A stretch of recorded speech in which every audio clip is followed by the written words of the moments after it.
All right, good afternoon, everyone. It is Mr. Sunshine, Locksmith Eddy, coming back to you live right here, right now, in a cool, sunny South Florida Tuesday afternoon as things are taking place. Well, you know what? Locksmith Eddy's in play today. And what we just got in from Tucson, Arizona. That's right, Tucson, Arizona. Another Rolls-Royce ignition switch that has no keys. Well, you know what?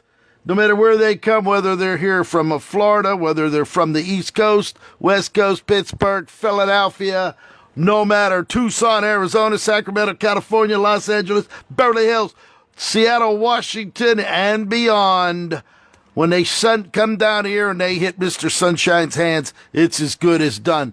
Amanda Rose, good afternoon. How are you? I hope you're having a great day. We just got this ignition switch in from Tucson, Arizona. It's off of from a Silver Shadow, Silver Wraith, Corniche convertible, one of those years between the 1960 to 1967 up to the 1980, Silver Shadow, Silver Wraith, that type of, that year. So this ignition switch had no keys when it came in. We'll talk about this a little bit. You can see it's a very precision type of switch, as is everything of Rolls-Royce. As a matter of fact, if we compare that to a General Motors ignition switch, all right, this would be the key switch for a General Motors. Compare it to a Rolls-Royce, and you know why things are taking place as they are, okay? We have a very precision piece here. It's like a work of art. And all these wires, you can see he has them all numbered here. The K over here, the number 2, the C, that would be hooked up there. The L here, number 11, would be this wire going to the number 3. He has them all wired up. And what you have here is a very intricate piece of ignition switch box. These are the lights right here. This would be your light switch. That's embedded inside here. That actually turns on the back here. You can see all precision. These are solid brass. You can see where it turns. It pushes the pin in there, and you can see how it sets itself over right here like this. And by connecting inside, it goes to the different switches to turn your parking lights on, your headlights on, etc. You have your generator light to make sure that the battery is charging. That's actually coming through here on this side. You actually have the oil pressure light. Oil right here, that's this light right here. These actually just slide out. You could replace the bulbs. You can see everything done in with a machine screw and nuts. Even on the back of this, you can see the intricacy. These are the 3 posts here. These posts here, you take these nuts off of here, you slide them up here, and then you continue taking them off. And then you can theoretically go ahead and pull this entire electrical switch from the housing here. All right, and once you have that housing out, you're going to see the inner switches, you're going to see all the contacts, and then you're going to see the lock mechanism itself. So what we did on Rolls-Royces, and unless you work on them, unless you know what you're doing, I would not attempt to dismantle this. If you don't know what's going on, you're better off shipping it down to me, and then I will do it and make you the keys. Well, on this particular one, most of, if not every Rolls-Royce lock has a key code on it.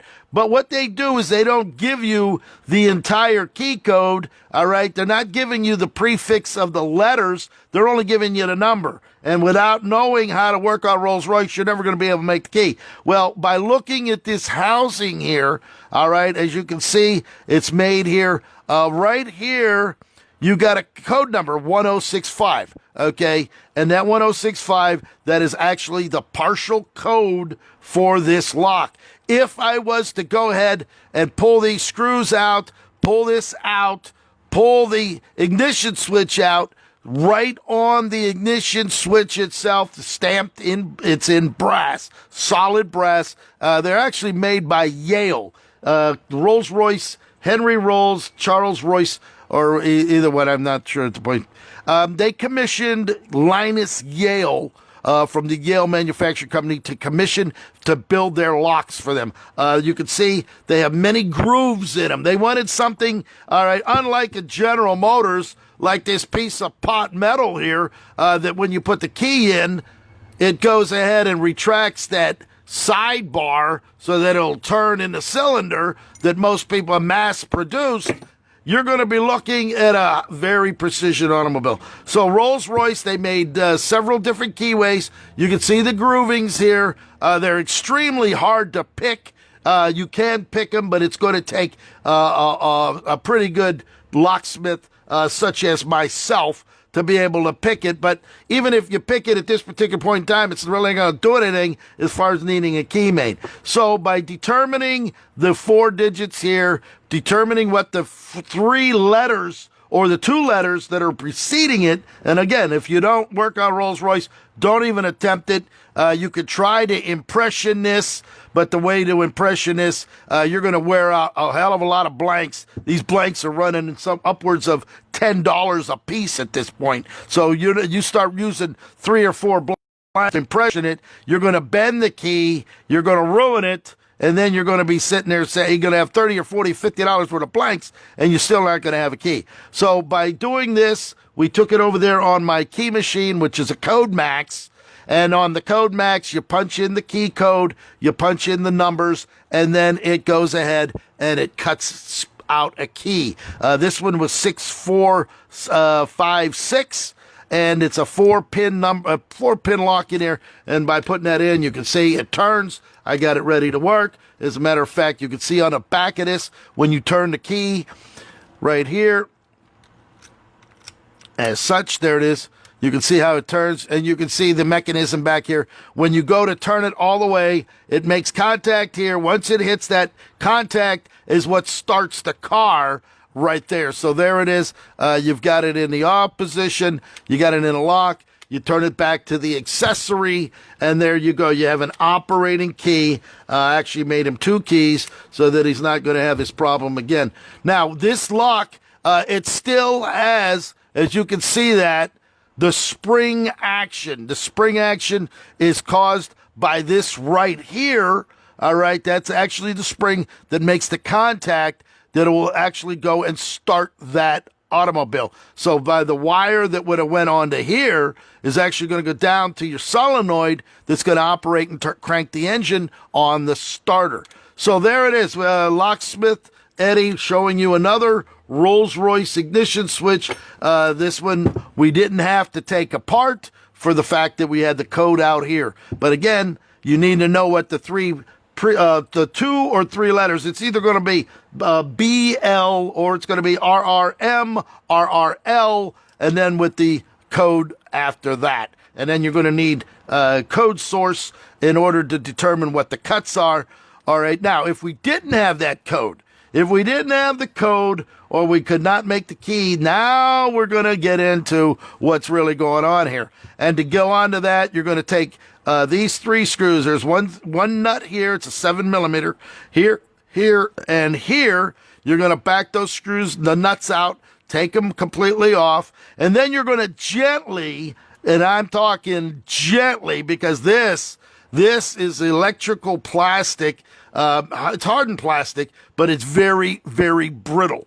So once you get that out, you can see there's an index right here. That's the only one on here around so that it's only going to go back on one way. So once you have those nuts out, you're going to gently wiggle this until you can get a small little screwdriver under there and just gently pry it, because if you pry it too hard, you're going to break that plastic, and then you're really going to have some serious issues.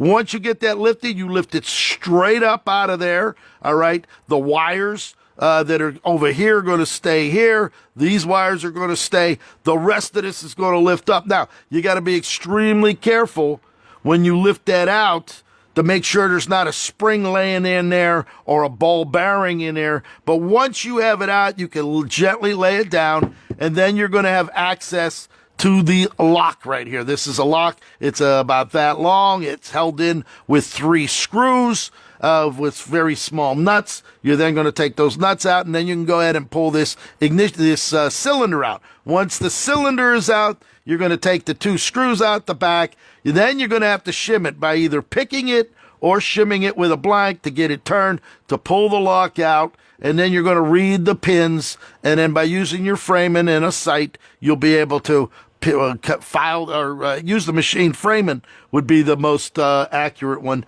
and then by sight reading it, cut your key. Well, we didn't have to do that on this one, so we're up and running. I'm going to actually box this back up. There it is, just like that. We're going to ship it back to the customer in Tucson, Arizona. So I will send him this video. He will know that his Rolls Royce will proceed again as things are taking place. I'm going to ask him to send me some pictures of his Rolls Royce. And again, you can see the difference between a General Motors and a Rolls Royce. Okay, so when people sit there and tell you bad mouthing or whatever, you can say, you know what, there's a big difference in the quality of the American made and the European model. So there it is right there. And this would be a 1980, which I personally have, is actually 40 years old, still running on the road today. If this one was a 70, it would be 50 years old, still on the road running, and hopefully it's going to run a long, long time. So there it is. I hope you enjoyed that little tutorial today. I like to bring you a little bit of everything, the sunny South Florida lifestyle, Realtor Eddy, and Locksmith Eddy, as we just did here today. Pick up that phone, 561-693-8636. If you happen to have a Rolls Royce or know somebody that does, please don't hesitate. Call me. I'll make you the keys. I have virtually every blank for them, not the new Rolls Royce Phantoms, but the classic Rolls Royce all the way. We've done it all the way back to 1927. So a 1927 Rolls Royce 20s, all the way up. I have the keys, and we can make a key for any one of those. Whether it's the ignition, door, trunk, glove box, whatever you have, I will make a key for it. Again, pick up that phone, 561-693-8636, coming to you live in sunny South Florida. Thank you for watching.